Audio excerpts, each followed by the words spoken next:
Hello. Good morning, you. How are you feeling today? It's Friday. I know I've talked about not celebrating each day differently, but I love Fridays. I love Fridays especially because I have another amazing mug.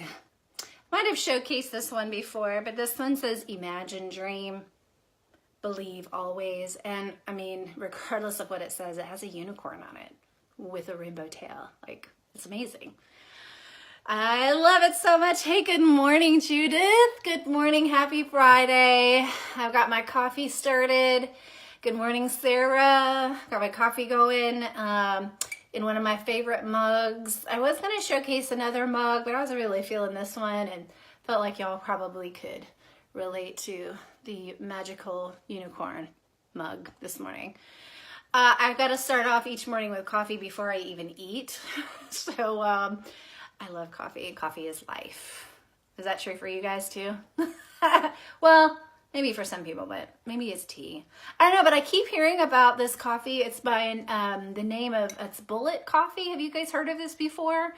I was actually talking to, here in Northwest Arkansas, there's this company called Evolve, and they have packaged foods. It's all natural foods, mostly to kind of fit a paleo or a keto diet. They're located in Lowell.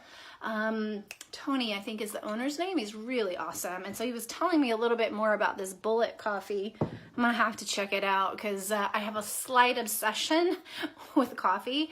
I usually know where all the coffee shops are at, wherever I'm at. Judith can attest to that. I'm like, when we were in Dallas this past weekend, like, hey, there's a coffee shop, there's a coffee shop. So good morning, everyone. For those of you that don't know me or don't know me well yet, my name is Allison Nail-Malone of Malone Consultants Group. I am a mindfulness-based stress reduction mentor, as well as an executive leadership coach that really helps teams and individuals claim their core values and really kind of lead and inspire through that lens. And that's something that we're going to talk about today in our 720 Mindfulness Message. And the Mindfulness Message really has been just created to have an opportunity that's designed just for you to bring in a little bit more mindfulness into your day, into your communication, as well as into your leadership style. So I mentioned going on a trip with Judith this past weekend in Dallas. And, you know, that trip was pretty unfamiliar to me. And so we used our GPS. Or used the GPS in my car as we were going to different places. And, well, you know, occasionally I took a wrong turn.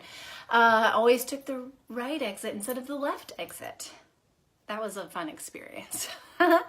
But, you know, when you go to different and new places, you usually use some kind of GPS or Google Maps, which, side note, we found that using Google Maps in Dallas was way better than my GPS system.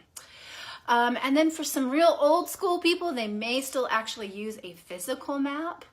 And then those that are maybe backpacking or hiking, they may even use a compass. So like the physical, some people haven't even ever seen a compass before or even knew what a compass was. My daughter didn't know what a compass was when I was explaining it to her because she hadn't actually seen one. So, you know, just kind of like the physical round thing that has the directions. And it is actually used and it is given the true north based on the Earth's gravitational pull. So it always knows what is your true north. Just like when you turn on your GPS system, you know, it'll have the compass on there and tell you which direction is north, as well as your Google Maps, right? One of the things I love about history is learning about the history of objects, like how did it come to creation. And back about 2,000 years ago, it was during the Chinese Han Dynasty, H-A-N, the Han Dynasty, that dynasty was able to kind of perfect the art of using the compass. And what they did was they were able to figure out how to use the Earth's gravitational pull in order to know where the true north was so that they didn't get lost. And so when you think about getting lost, or, you know, when life is going through transitions, when you're going through a particularly challenging time, especially when you are a leader, but this is true for anybody, oftentimes when those challenging times come, we kind of have to dig deep into our reserves in order to navigate that challenging time. Maybe it's a challenging relationship, or maybe it's just days where you don't feel like doing anything.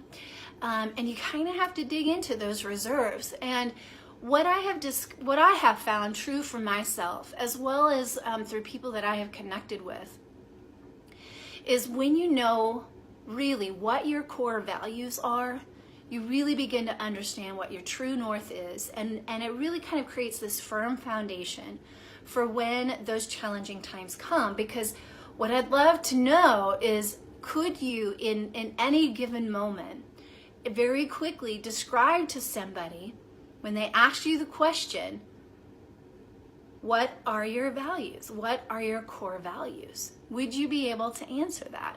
And would you be able to answer it in a way that other people could understand it very quickly?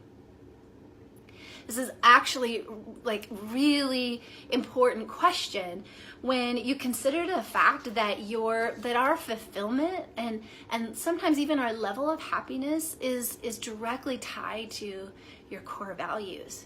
It's really when we live in alignment of those core values, it's how we lead, it's how we communicate, it's how we connect with others, and even how we treat ourselves. When we truly understand what our core values are, like what is that firm foundation for you that would make you basically live and breathe every day, regardless of the obstacles that come, that you stay firm in those core values. Whether you realize it or not, those values really influence your behaviors, your choices, your decisions, and even your emotions. They also kind of influence your habits, your lifestyle, and in a broader sense, your way of being in your world and how you interact in that world. And so it's supremely important, incredibly important for you, for me, to know what our core values are and then be able to name them and really claim them as your own. The best place to start figuring out are these 4 questions that I'm going to ask you. And so for those of you that are watching live, please feel free to write in your comments.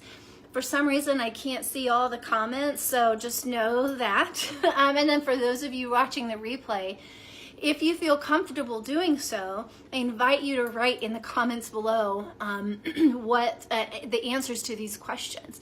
And if you don't have an opportunity to do that, come back to this and write down your answers. So you'll see why here in just a minute.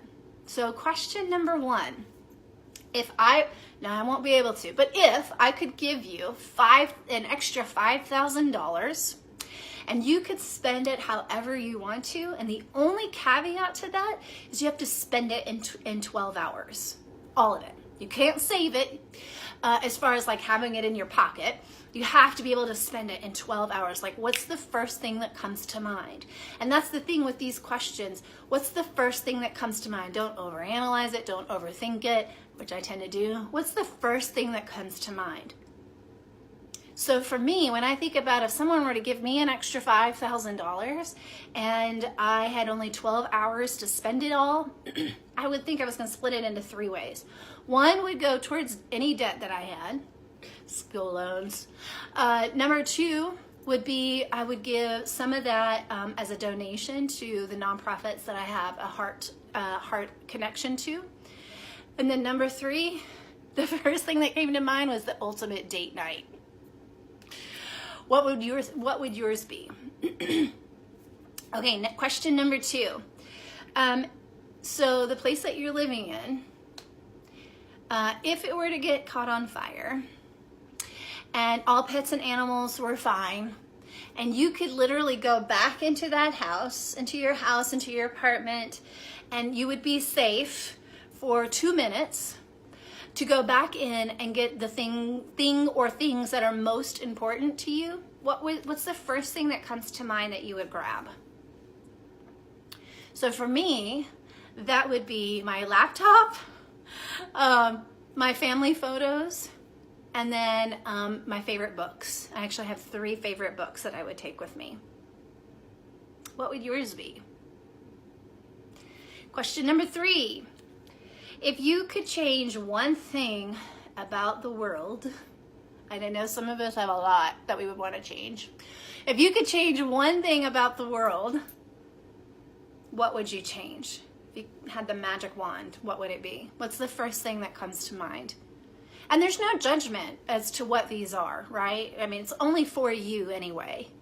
The first thing that came to mind for me was that I had to write it down because I was like, oh wow, is that everyone knew of their infinite power and their infinite value, and that there would be no existence of human inequality. Those are the two things that came to mind for me. So what is the first thing that came to mind to you when asked the question, if you could change one thing about the world, what would it be? And last question is, if you had all the time in the world, time, resources, money, support, everything was available to you, but you were given the choice, you could only do one thing, like you could just focus on one thing where you could just spend more time on it, what would that be? And for me, the first thing that came to mind was the ability, I would want to grab my family up and we would travel the world and learn new languages, learn new cultures, and really find a way to amplify those cultures and really kind of experience them for years to come. So how would you spend that time?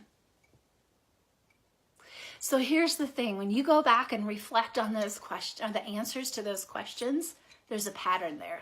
Especially if you answered these questions with the first thing that came to mind. I got a tickle in the back of my throat. For me, the pattern is this. All of mine are focused on people, because that's one of the things that's most important to me. And next week I'll share with you my core values and the acronym, how I remember those core values.